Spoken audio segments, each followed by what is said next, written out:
focusing on what you can do opens new doors to finding other things that you can do. You just have to stay positive.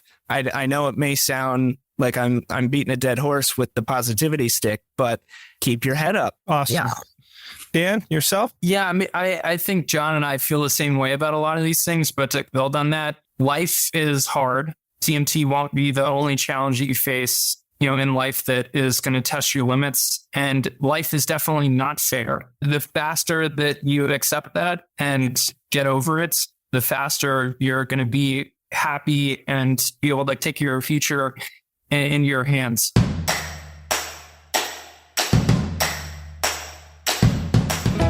Hello, everyone. This is Chris and Lizzo. We're a brother-sister team. And on behalf of the Charcot-Marie Tooth Association, a.k.a. CMTA, we are coming at you. Coming at you from coast to coast. I live in California and Chris is in Vermont.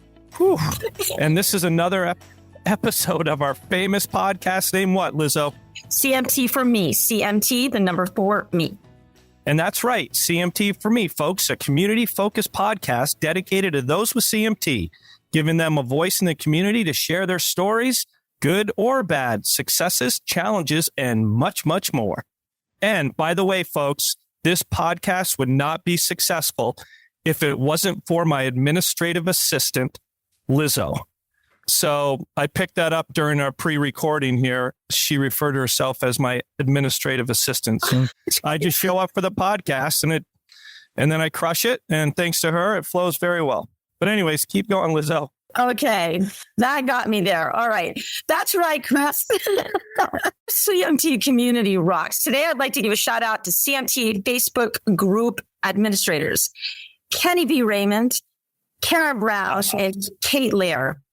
They are managing a Facebook group of over 1,200 individuals worldwide. Wow, that's impressive. It's a tough job, but the content in that group is really good. Kenny is a brainiac when it comes to genetics.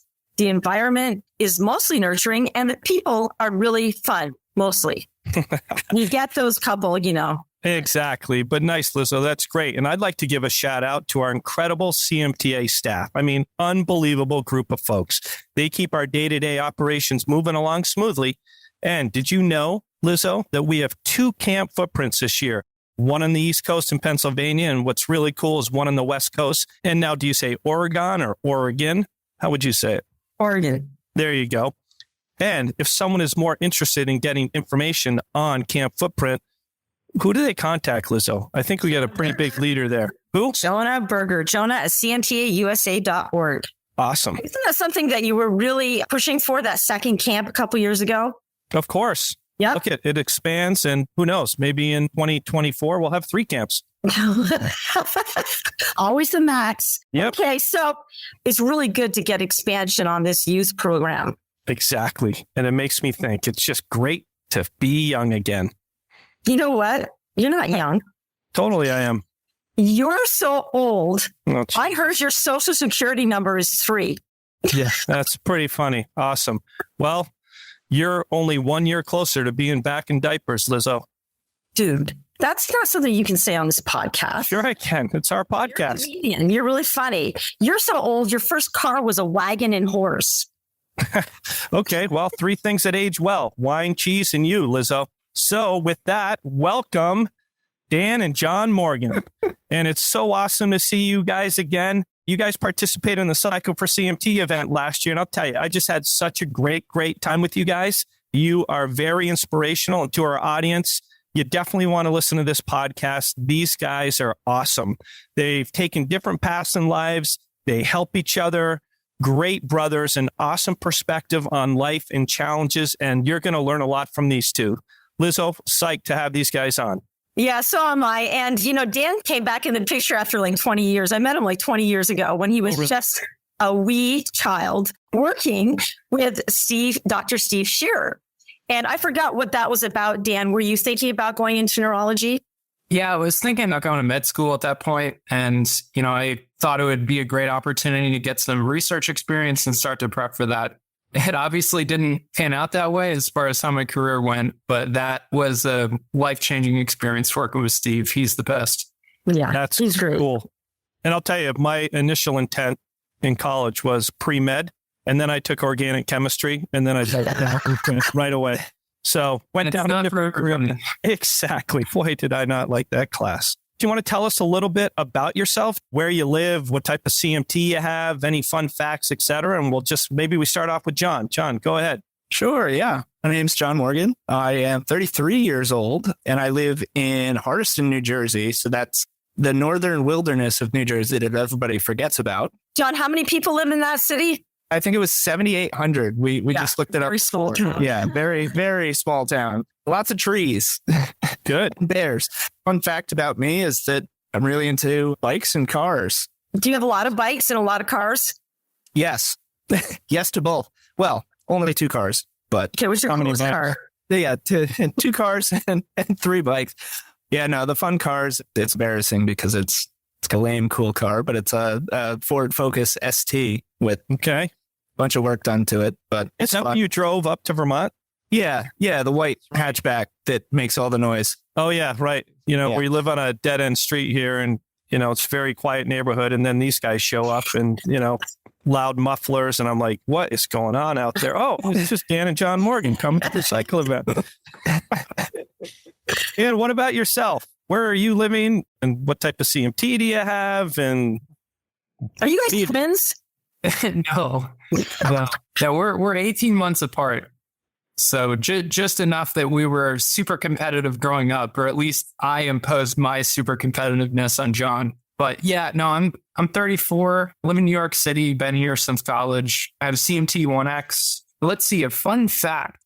I had a summer job playing saxophone on a cruise ship at one point. Gosh. So, yeah, I did that as a summer job after a freshman year of college as my last hurrah of having fun before I started to do things that would hopefully make me money in the future. So are you both into music? Yeah. So tell me a little bit about that. Like, what do you play as an instrument? And do you still play? Does CMT play a role in that? Dan, John. can I go first? Oh, okay. So I play the trumpet and pretty much any other brass instrument. Started in, I believe, 4th grade was the first year that we were allowed to start learning an instrument in school, and got pretty good at it. Were you in a band? Like, would you have to walk down the street? Yeah, I did marching band first 2 years in high school until I couldn't roll step anymore, thanks to CMT. What's a roll step? So you have to really control how quickly you have to slow down your toe as you're stepping. So it's like a real smooth, and it requires the use of the flat muscle on your shin. And that was really the first thing for me to go. But That sucks. I mean, did it have any like disability awareness exclusions or not really, did you because care? no, I didn't, because I was 16. Yeah, right. I was just having fun, and that didn't slow me down musically at all. I did, the tryouts for like the region, all state bands, and consistently did very well in those, and focused big into jazz, and ended up going to Rowan University at the Maynard Ferguson School of Jazz, I believe, is their sub-department within their music department, for my first year in college as a music ed major, before I realized that I did not want to be a teacher. At that point, I was so burnt out on playing. It wasn't even so much a factor of CMT. It was, I had to practice 8-9 hours a day to stay competitive at that level. So it became more like a job than a fun thing. So I got so burnt out, I put it away and didn't touch it for like a few years. And then I ended up going to school for environmental science, and then this. And then in terms of the trumpet, right? The CMT in your fingers? It did. At that time, it was more my ring finger, because really with the trumpet, you only have to worry about your 3 fingers on your right hand. So for me, it was really only my ring finger on my right hand that I was starting to lose some speed in. And I would have to fake different, like really fast technical parts to make it still sound legit, which was a little bit discouraging, but I made it work. But that on top of the burnout was enough to say, Yeah. hey, I think it's time to put this down for a while. I'm going to say that you know how to fake it with the trumpet. I don't even know if you knew those 3 notes, but you were in a marching band too. I was the head majorette, and I think I had to kick you out. Yeah, I don't think it went that way, folks, but she is telling the truth. In grade school, I did fake my way through playing the trumpet. I definitely was not burnt out like John was. I hit a manhole cover that basically almost knocked out my front tooth, and that was it. So I was marching. And Lizzo, it was quite a good act because she would drop her baton all the time. That she tried to. Okay, Dan. So now, Dan, how about music with you, Dan? Do you have a history with music like John? Yeah, similarly started in school, played saxophone and clarinet, and then I picked up flute a week before I had to audition on it for the cruise ship because we all had to be multi-instrumentalists for that. But we're all basically the same if you're good at one. Similar to John, I did marching bands for 3 years and I did, regional and all-state classical and jazz on saxophone and clarinet. So yeah, it was fun. I definitely entertained the idea of going to music school at one point, but quickly quashed that because I knew that I knew I had CMT and I knew that I was going to put an upper limit on what I could achieve.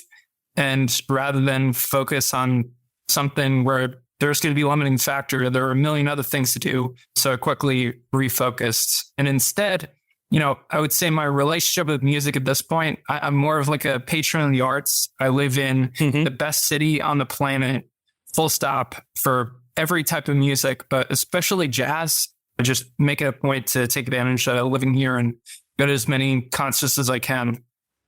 Yeah, and you're saying something that reminds me of our discussions earlier, which says a lot about both of you guys. And I think we talked a little bit about you guys were so into music and CMT had an impact on your ability to continue to play. But you, and I won't steal your words, but your approach to that was very similar, Dan, that I remember. You're like, hey, I can still enjoy music, right? Where a lot of people could get down in the dumps and you're like, I just go listen to it now. And you're just as happy. And that was a way, I think, to manage through that potential, impact that CMT had on your music career. And I think that's pretty impressive. You guys want to talk a little bit about that?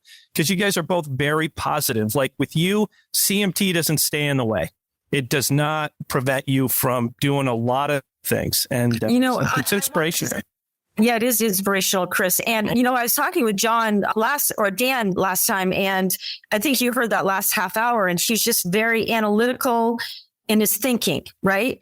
And John, are you like that too? Or because I think of somebody in music and the arts that they're more emotional, but you guys seem to have a balance of both. Are you both like that? To a certain extent. I don't think I'm as analytical as Dan, but I do. Dan's kind of a robot. Oh, he is. 100%. Yeah. And how do you come to make decisions? No, I'm just kidding. I just was fascinated by your way of thinking about things. Like, what would you do if you can't bike? And how would you process that? It's just a problem solving methodology where you just have to know yourself and really keep asking the question why until you get to a necessary level of depth to figure it out and achieve the outcome. Because I think a lot of times you could say, oh, well, what do I like about cycling or music or whatever it is? It's really easy to just go one level deep. It's like, okay, well, I really love playing jazz music, and that's going to be really difficult with slowing fingers over time, which is going to limit technical skill. Man, isn't that the worst? But if you start really drilling into that, like an extra layer or two deeper, you can find out a lot about yourself in the process and figure out alternatives. Because I think when I really thought about music, for example, in a practical sense, I liked the achievement of doing really well when it came to making regional and all-state bands. I liked being in groups of other people who also liked music. I really liked the end product that came out of it. And you can get a lot of those elements without actually being the person who's playing it. On another note, on the music front, pun not intended, I would say, I also ask myself, realistically, forgetting CMT, am I really going to be like a top 20 or top 40 jazz saxophone player in the world? Because that's essentially what you need to be able to make that living. I kind of thought about that and I was like, CMT aside, maybe, I don't know, Right. but probably not. Like that's like pretty hard. So again, translating that back, I can meet other people who also enjoy music, who I can talk about it with. I can go to shows where I see the absolute best of the best do it. And, I can listen to music on my own and I get a lot of the things I got. And as far as sense of accomplishment, there are lots of ways that you can do that outside of one very specific thing. So, you can apply that methodology to anything, and going back to the cycling example, it's like, okay, well, yes, I like the act of riding a bike, but what about it? Okay, well, I love the way the wind flows past me and the sensory experience I have from that. I like the fact that it's a way to stay in shape.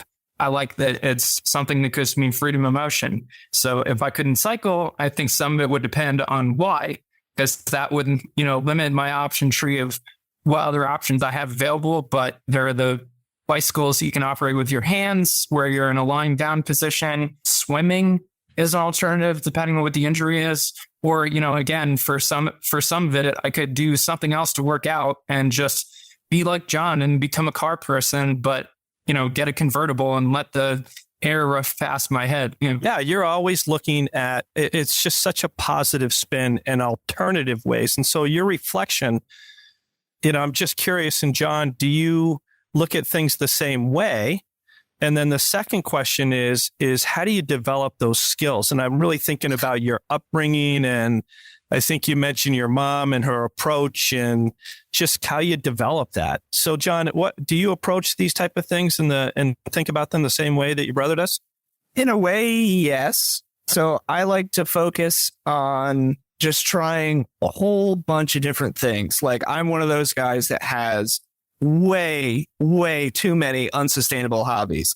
So I end up going off the deep end on so many different things, but then you end up coming back and finding center because then you find, one or two things that you become really passionate about. That kind of help shape, I think, my approach to it, because it's like, well, I can't do that anymore. So let's focus what I can do and branch out, try more stuff and see if there's anything that I might not have thought of that ends up, becoming a passion. So John, your path was a little rockier to where you are now because you're pretty settled now. Do you think that has anything to do with CMT and that emotional part, or did it have something to do with something else? A little bit.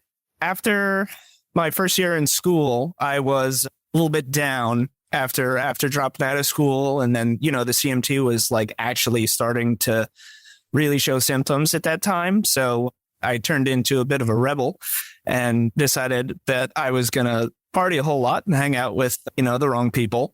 But I eventually got my act together. It took me a while, but got my act together and was able to make do in a very untraditional manner into a great career, be in a great stable spot.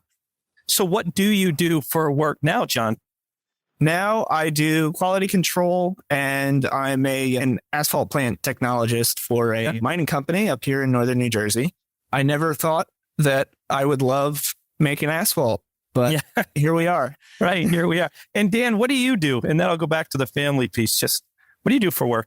Yeah, I work for a software company called Cloud Software Group, formerly known as Citrix, prior to our recent acquisition. And I've been there actually my entire career. It's been a really great company to work for. Worked primarily, on the consulting side, and I've shifted more into pre-sales, architecture, customer success type role where I'm mostly customer facing, but I love it a lot. I definitely had the more traditional path. As I'm sure you can imagine, based on how I describe myself as an optimizer, I did study hard, go to a good school. Okay, now I'm in a good school. Great. Let's try the med school thing.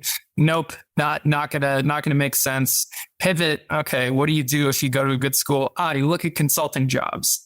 And here I am, almost 13 years later. Yeah. So, and I'm always interested in how people develop approaches to life and how they handle how they may look at certain challenges that surface, say CMT, and do they look at that as an obstacle? How do they move through that? Because Lizzo and I, over a lot of podcasts, people have been very forthcoming in terms of just really potentially going into depression and really taken over a long period of their life. And it's taken them other ways and mechanisms to work through that. So tell us a little bit about how you guys grew up. And was that a part of your upbringing through your mother or various challenges that you had growing up that changed your approach?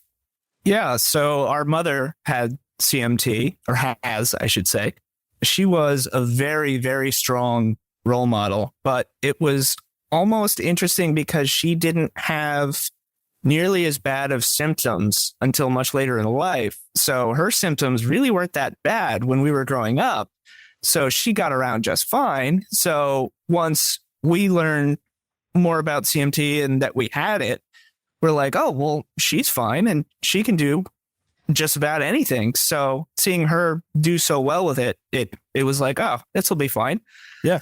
Yeah. And I think just in general, forgetting CMT, our mom and her dad were both very hardworking people who taught us resilience and like basically that, when something bad happens, you have two options. You either deal with it and, figure out a way forward, or you don't and you curl up into a little ball and die. And it's like, what option are you going to pick?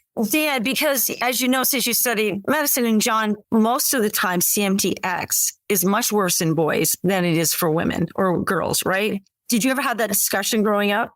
Yeah, not really. I mean, that came really more when I worked in Steve's lab, because that's when he specifically diagnosed me with 1X based on a nerve conduction velocity test. And that's when I started learning a lot more about CMT and, how it all worked. So I think we didn't really know that much, honestly, outside of what we could see and observe and some stuff we had researched, but, at a much more cursory level. Do you wish you had known more, or do you think your mom just didn't know? I don't think it would have made a difference. So at the end of the day, it wouldn't have changed the fact that it was just one out of many challenges that you face in life and you had to deal with and figure out a way to address. And John, what about yourself on that question?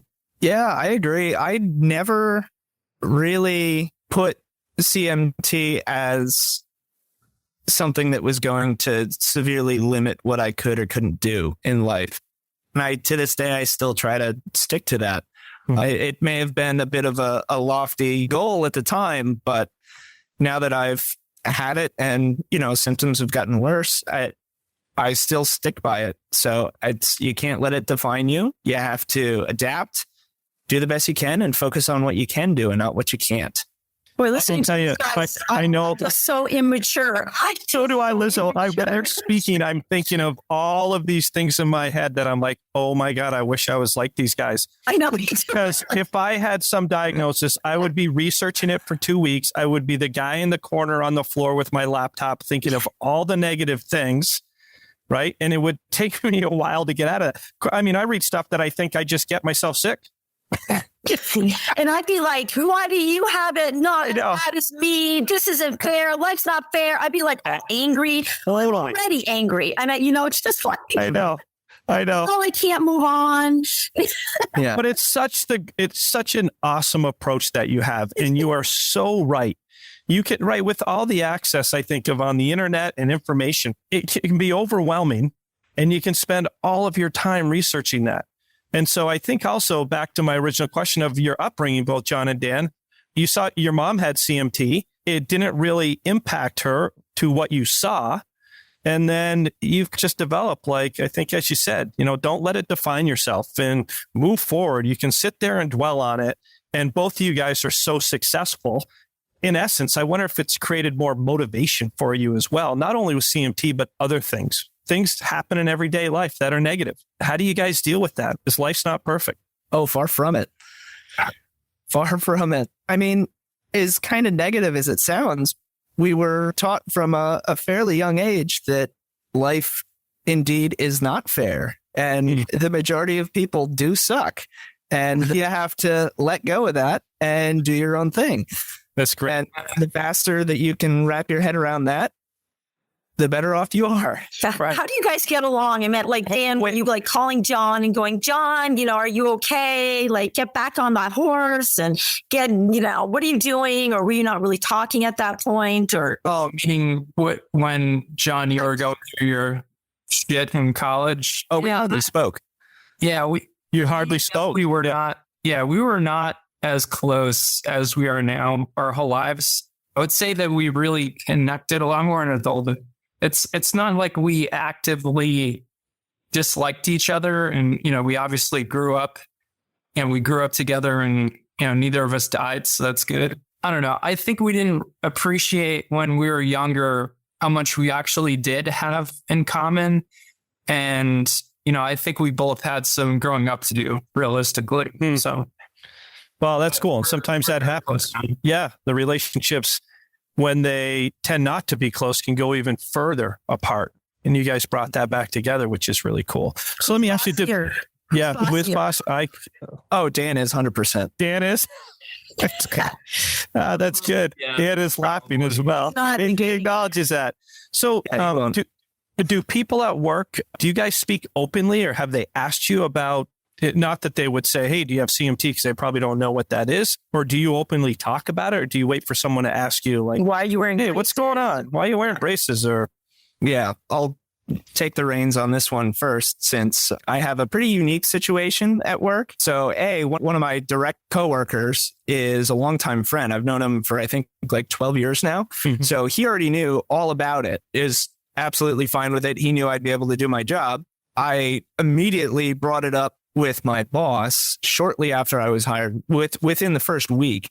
Mm-hmm. And he was perfectly fine with it. It really didn't bother him at all. But the biggest hurdle was, since it is an MSHA, the Mining Safety and Health Administration controlled mine site, I actually had to go get medical clearance because it is a dangerous work environment. And the company's doctor was a little bit hesitant to sign off on me, because from what she had researched about CMT, it made it seem like I may not have been a good candidate to be climbing around on rocks in a quarry around heavy equipment. But once I explained to her, I was like, hey, I ride mountain bikes. Like, this is no sweat. Like, I'm in very good physical condition, and I got a good head on my shoulders, and I can think my way through problems. So I'm not going to put myself in a situation where I'm going to get hurt. And for you for doing that, right? Yeah. And obviously you prove people can just read information and take it negatively and apply that to someone like yourself without really knowing who you are.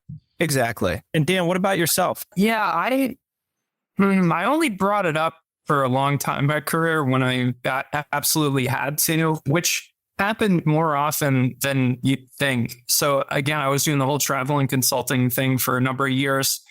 And, I didn't trust the government, so I didn't do TSA pre-checks. So basically every time I would have to go through airport security with AFOs, that was potential time to discuss CMT with your favorite government employees. And you just want to pat down your legs or something. Come on. Oh, God, no. Yeah, I just didn't want to take off my shoes. That was the big thing. Yeah, it's a process. Yeah, it is a process. Yeah. And I don't know, sometimes the campuses that our customers were located at had a ton of buildings, were pretty huge. So occasionally I had to mention something if my walking limits were going to get exceeded, which happened more throughout my career, obviously. Mm-hmm. Occasionally there would be work events more on the social side, like a scavenger hunt or something. I obviously had to bring it up, but otherwise it wasn't really relevant to what I was doing. So I think my entire life, I just tried not to make it a topic of conversation. The cat obviously came out of the bag to a much greater extent, obviously, when I started doing my fundraising campaign for Cycle for CMT, which was different to say the least. You were so into it. You guys both. You did great. And Dan, I had so many conversations and you were just like, I'm doing this. And you just go 110%. And it's the only one to do something. Yeah. No, it's fantastic. We were pretty competitive on the fundraising side. It was awesome. Little banter back and forth. It was cool. But it gave me motivation as well. You gave me motivation. So did John. Yeah, healthy competition. Exactly. One except for whoever lost. Hey, as I say, it's all about winning. That's it. So how is your dating life? So are you guys married or single, or do you date? Do you use apps, which I wouldn't know how to do anyway, but that is a question about dating, and has that been challenging, and we ask a lot of folks on our podcast, and they express some insight on that whole scene. So both of you guys, anyone want to start with that? Yeah, I'll start. I have a girlfriend. We've been dating for 7 years. So engagements on the roadmap in the next year. is she listening to this podcast? Yeah, I know. I'm like, geez. She knows. Spill the beans or something? She's not really into surprises. Why don't you ask her to marry you on the podcast? Oh my God. Sorry. I jumped the gun. There are a couple of things in my head of how I could screw it up. That would probably be one of the ways. Might be another 7. You guys are great, but yeah, John, I mean, getting to this point was definitely interesting. Living in New York City, particularly as somebody who was living here, but not here a lot because traveling, that made things interesting in and of itself. So I did the whole apps and websites thing, and just a lot of trial and error. So what was the thing that really bothered you? Let's talk about past relationships, because this one's all stable and you're moving forward, but were you frustrated at all with the dating scene in the past? Yeah, I mean, I guess what you're getting at was CMT an obstacle in the dating scene? Yeah. 100%. And I think that that's just going to be the reality of the matter. Every single person is a collection of different strengths and weaknesses. And if you have a weakness in a specific area, that reduces your margin for error, so to speak, in other areas. It doesn't matter what it is. It could be, a criminal record. It could be you have a crappy job, or you're in and out of work, or financial troubles, like any sort of thing that isn't like objectively normal or good, and CMT is objectively not normal and not good. We all have things that are not normal and not good, right? We all have that. So did you go out on your app and say, I have CMT, I wear braces, this is who I am? Or do you just know people?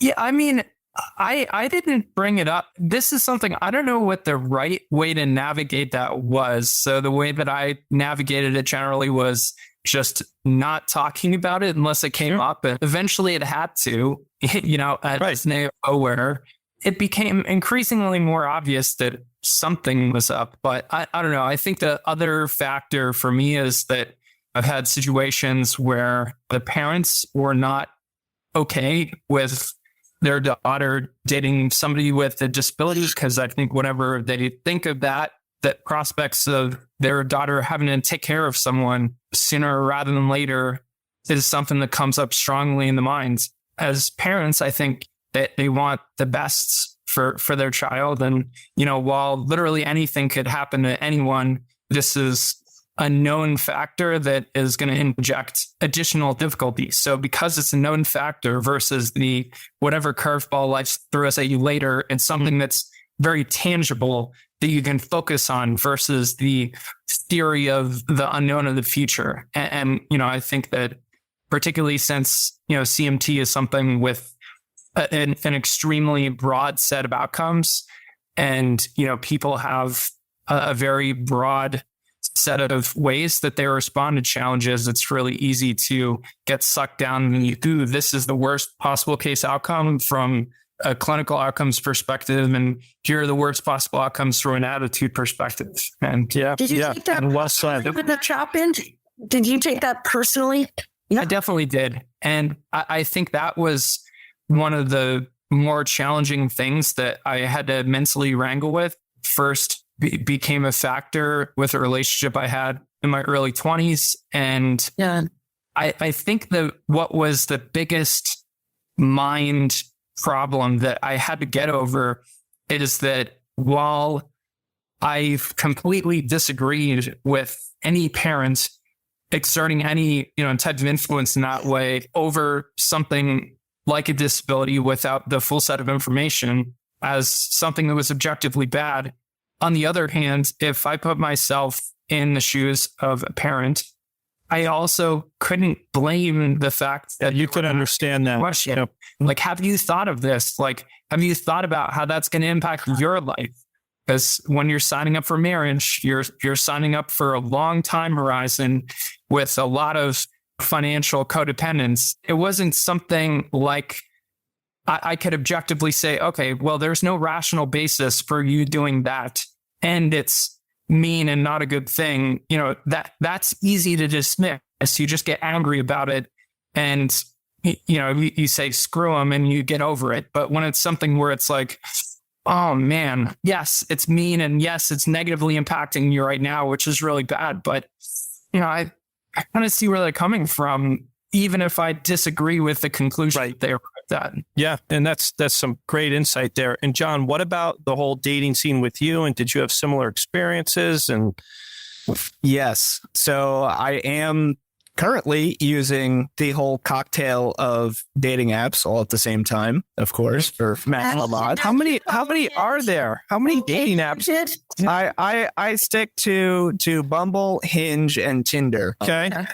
But those I feel like are the big three right now. I could be completely missing one, but it's what I have. That's what I use. I don't specifically mention that I have CMT in my profile, and it has only come back to bite me once, where I was accused of catfishing.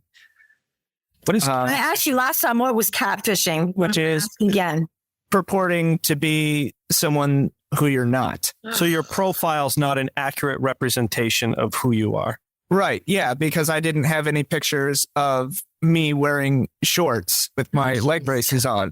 I wasn't upfront when we were messaging each other through the app, not even talking in person. Because I feel like when I want to explain to somebody about CMT over what's essentially a text message, it's not the way to do it, because then you first mention it, and then they're instantly on the computer, Googling it, reading everything about it before they respond to you, rather than hear what you have to say about it and how it specifically affects you as an individual. So I like to explain it in person, but that one individual did not like that. So I left. Did they report you to the app or something? No, Okay, it's just on a in-person first date. Okay. But no. So you left. Did you leave that date? Oh yeah. Oh, we just went out for drinks and apps, but I laughed in her face and got up and left. But yeah. But I have met some pretty cool people on there. Things haven't, worked out long term yet, but I'm out there, And I That's think what last time matters. you said where you live, you keep seeing the same people over. Exactly. Oh my God. It's you go on and you swipe through the same Dan's just 20 people.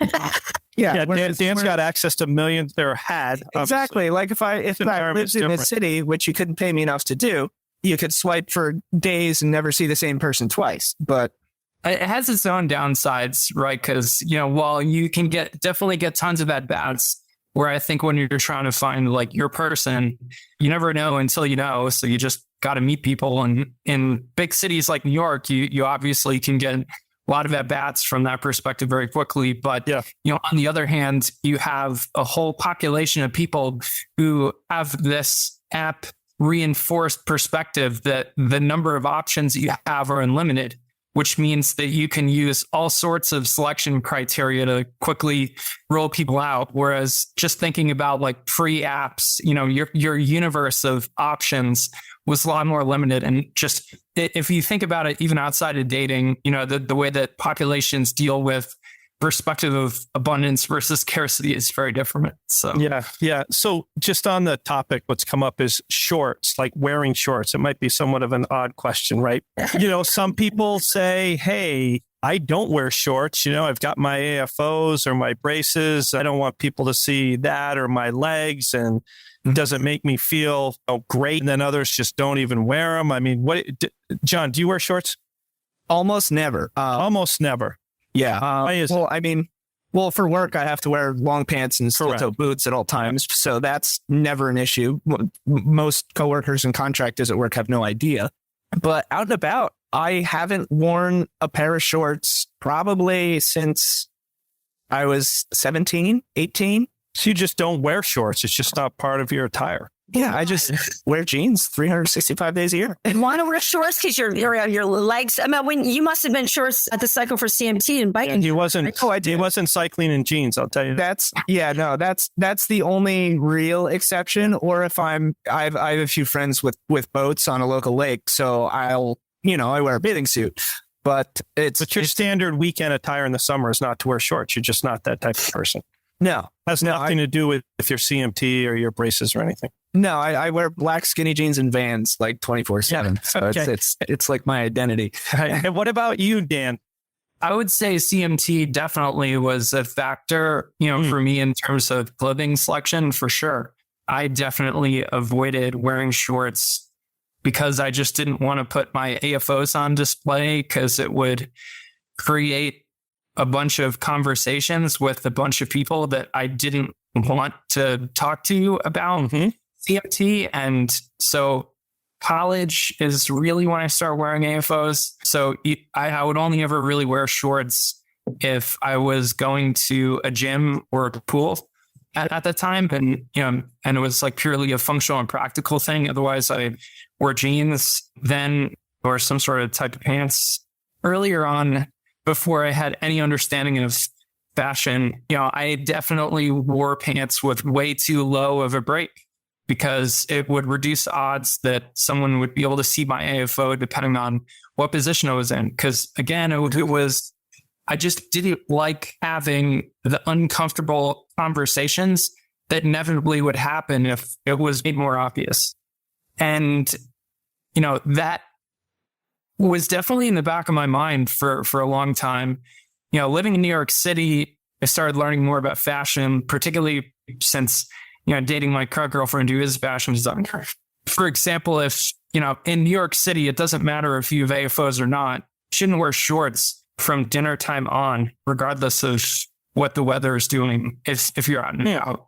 I mean, obviously, I probably have like a more rigid interpretation of what you should or shouldn't do from a fashion perspective. But yeah, definitely. Even with that said, I only started wearing shorts in public when I wasn't going to a gym or a pool last year, in fact. And it was actually right around the time that I signed up to start fundraising for Psycho 4 CMT, because I think my mind had been thinking about starting to make an impact and doing a fundraiser, which meant I had to be more willing to have the conversation with people.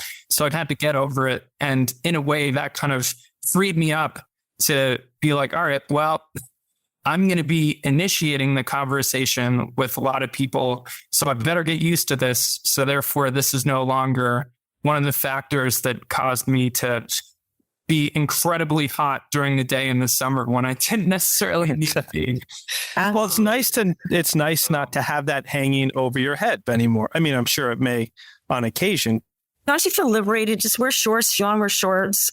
It is, though, again, from a fashion perspective, there are 0 people on the planet who look better in shorts than they do in a pair of pants. Well, you haven't seen me in shorts, so... Now, I must tell you, I am definitely going to call you because my daughter will be living in Manhattan working at Rockefeller Center. And so I'm a Vermonter, right? So you can imagine, I don't want to show up at night in a flannel shirt and shorts and flip-flops going to dinner. So I don't know if that would pass. You'll fit right in Brooklyn. Yeah, do the flannel shirt in Brooklyn for sure. And like COVID, people dress like slobs now. It's weird. Right. People wear Carhartt, ironically. That's perfect. Hey, so guys, can we talk a little bit about how you got into cycling? And John, weren't you working in a bike shop? And I don't know if you were cycling before Dan did, but I'll tell you, you guys were great to bike with. Just back on your personalities, I could see the relationship that you guys have as brothers and the competitive nature as well. But tell us how you got into cycling. Yeah, so for me, at the tail end of my shithead days, I decided that I was going to quit smoking and get in shape, and bought like a $50 29-inch mountain bike off of Craigslist from someone who I ended up being friends with years later, which was a whole different thing, but small town problems. Yeah. Yeah. But immediately just got sucked into it. I was riding on the rail trail. I started riding. I was wearing pants, going back to the whole shorts thing, wearing pants, flat pedals on a mountain bike, wearing my braces. It quickly became so uncomfortable. I was getting saddle sores because I just didn't know that it was not good to wear cargo pants on a mountain bike ride when you're going out for 20 miles. And how many pictures of that? Please send them to us. So, I don't. Yeah. But it was Where's the evidence? it was awful. But since it was a department store, very entry level bike, I was riding it a lot. So I started wearing out components very quickly. And I would go to my local bike shop, which is Sussex Bike and Sport in Wantage, New Jersey, and just kept breaking stuff. The owner, Jay, was like, hey, you might want to think about a new bike so you don't have to come here as much. And then way over my budget at the time, and bought myself a very nice aluminum Trek 29-inch mountain bike. And that was a solid bike. I had that for years. Really just got sucked into the mountain biking end of things. And then I fell further down the rabbit hole when the owner of the shop offered me a job because he had seen how I dealt with customers. At the time, I was working in an Advanced Auto Parts on the street. And he spied on me, saw me deal with customers, and was like, wait a minute, I could use him. great. He headhunted me. And then that's where I got super involved with the local community. We have a couple of clubs up here that do a lot of races and events. I met so many great people, and I've been a lot of really cool places while doing it. That's awesome. So does Dan call you when he's got issues with his bike? Yes. Yes. You're Yeah. a mechanic. And every time, and John's like, did you even research this at all? There are like 10,000 YouTube videos explaining how to do this. Yeah. It's my argument is always like, you have no excuse not to learn how to fix something, because if you have access to the internet, you have access to pretty much all of human knowledge, like within seconds. So it's like Easier just to pick Come the phone on. up and call you. It's just easier to pick the phone up and Yeah, call but you it's and be more like, fulfilling. You got to think of it. It's more fulfilling to do something yourself. well, maybe for Dan, it's fulfilling because it keeps you too engaged also. So, Yeah. He's just trying to lure me into the city. Yeah. See, so right. Hold on. Let's go there in a minute. But Dan, how did you get involved with cycling? Was that a result of John and his involvement in that activity, or something you I did? think he started cycling all because of John. Oh, maybe John, you're the Yeah. So it's just Compete with him. You want to be just like one more thing I needed to kick his ass. No, but on a serious note, John got me into what I would call real cycling. I had a bike in college to get around because it was just easier to get around on campus on a bike. And probably the best thing that happened to me was when I think it was like a Walmart mountain bike got stolen. Like literally, I locked it up on a porch and somebody ripped the whole bike and the slats off the porch. Had to replace it. So I found one of those old school Schwinn 10 speeds from Yep. late 70s for $50 on Craigslist, which opened up my enjoyment of it. Then, years later of occasionally pretending to use that to try and get in shape. When John worked at Sussex Bike and Sport, he's like, all right, it's time for you to do this properly. Got my first bike and increasingly gotten sucked down the rabbit hole, so to speak, culminating in where I'm at now. I'm going to do a way better job on the climbs next year because I'm going to for Cycle Force CMT because I'm in even better shape. And I acquired a super bike, so I'm ready to go. Yeah, I believe your new bike weighs about 9 pounds less than your old one. wow. That's significant. That's cool. That's cool. Right? It's like to see it. Lisa, what did you want to talk about here about? Well, I just wanted to kind of highlight their personalities. And I know like Dan's a city boy and John's more of a country boy.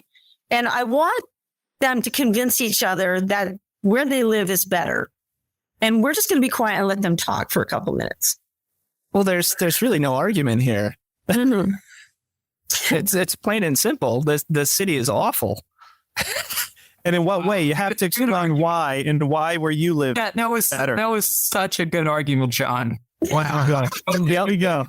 Well, no, like it's so wildly inefficient to own a car in the city because it's like you don't have a place to store it. It's difficult to go anywhere that's not in the city. And your entire family doesn't live in the city. So then when you want to visit your family, I have to play chauffeur. So, A, I'm sick of that. And It sounds like a you problem. oh, I can very easily make it a you problem by not picking up the phone. But that aside, I have a strong dislike for crowds, and that New York City is the definition of a crowd.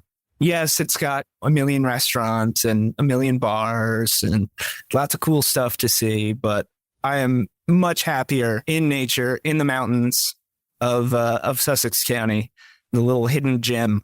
There you go. And Dan, what's your perspective on the city versus where John lives, et cetera? Yeah, I mean, all that's great, John. And, I hear you with respect to that, but I can get the best or do the best of almost anything I want with certain exceptions at pretty much any time of day I want on a whim. New York City, is, you want good music, it's there. You want good food of any type, it's there. So I get to experience a lot of other things. With respect to a car, I don't need one. I have a bike and I have thousands of cars that are ready to take me wherever I want to without the burden of ownership, car payments, car insurance, the hassle of commuting, dealing with having a car and what happens when it breaks, and all of those pesky things. And plus, I have willing chauffeurs out in Sussex County that disincentivizes you from inviting me out just enough that I don't have to be out there every weekend. Oh, gosh. So I will tell you, coming from Vermont, my preference is to be in Vermont. Lizzo is out in Palo Alto, right? So a little bit of similarity there, like just tons of people out in California. When I go to California, I'm like, oh my God. I mean, you want to go anywhere, you really have to plan your entire day. And chances are you're going to be late, right? And I don't like being late. In Vermont, I don't have to worry about that. And I don't have all the crowds, but I do enjoy going into New York City, which I haven't gone into very frequently. But John, to capitalize on what you said, so I made the mistake this year after Christmas saying to my wife, let's go to New York City in Manhattan. I've never seen the tree lit up. I've never been there at that time. Okay, so all the kids are off of school. We end up in Rockefeller Center. We go to Bryant Park for lunch. And I realize you want to have lunch in New York City for $3. It's like $200. Okay, so I spent $200 in like 30 minutes. And then it's nighttime and we see the tree. And then we're walking towards Saks because Saks has like a light show. There were so many people. We were walking side by side and we hit the crowd and the crowd forced us to separate and we totally got separated.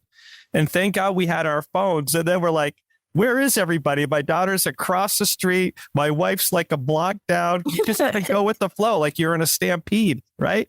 It was crazy. So that I said, one and done, never again. I will go to New York City. It'll be great. But I need to know how I could have avoided the crowd. I just didn't have the experience. So, oh, yeah. Those are the type of New York City experiences that people who live here never interact with. Right. I know. Oh, gosh. Well, Chris, I think we got to wrap things up here. All right. Maybe we always end up with the last question. Like, if you had advice for the CMTA community out there, what would it be? Yeah, it's kind of what's your message in closing based on your experiences? Well, this podcast attracts a lot of listeners that may have various challenges. What would you like to say to the community in closing? I'll go first on this one. Awesome. I think my subtle message with almost everything that I've spoke on is that you have to focus on what you can do and not what you can't, because focusing on what you can't do doesn't get you anywhere. Focusing on what you can do opens new doors to finding other things that you can do. You just have to stay positive. I know it may sound like I'm beating a dead horse with the positivity stick, but keep your head up. Awesome. Yeah. Dan, yourself? Yeah, I mean, I think John and I feel the same way about a lot of these things, but to build on that, life is hard. CMT won't be the only challenge that you face, in life that is going to test your limits. And life is definitely not fair. And the faster that you accept that and get over it, the faster you're going to be happy and be able to take your future in your hands. I get really frustrated when I see a lot in today's society, perpetuation of victim culture, where you have just a lot of people wasting a lot of time complaining about how things suck or that life isn't fair, and talking about how other people should fix these things for them so they can live a better life. Whereas you need to put more of your focus on making yourself better, because there are always things that you can do to, achieve better outcomes in life. Where, as John says, that there are millions things that you can do. And if you focus on those things, you can build a really productive career and a happy life. I would say in general to anyone with CMT who has any concerns about jobs and employment, don't hesitate to reach out to me, because there are so many jobs out there that you can do. There are so many amazing adaptive technologies that can allow you to interface with computers, which can allow you to do a whole ton of different jobs. I'm 100% positive that you'll find your way there. You just need to focus on the reality of what you can do, which definitely rules some careers out. Oh, fantastic. God, you guys are great. You are awesome. Do this, talk to you every week. I know. Don't look too excited. No, I don't think they're too excited for that, Lizzo. So I'd be okay with that. Maybe John would. Thanks, John. Talking. Lizzo, you had a question here, a corny question, but I do think it's interesting. So, and if you don't mind, I'll start.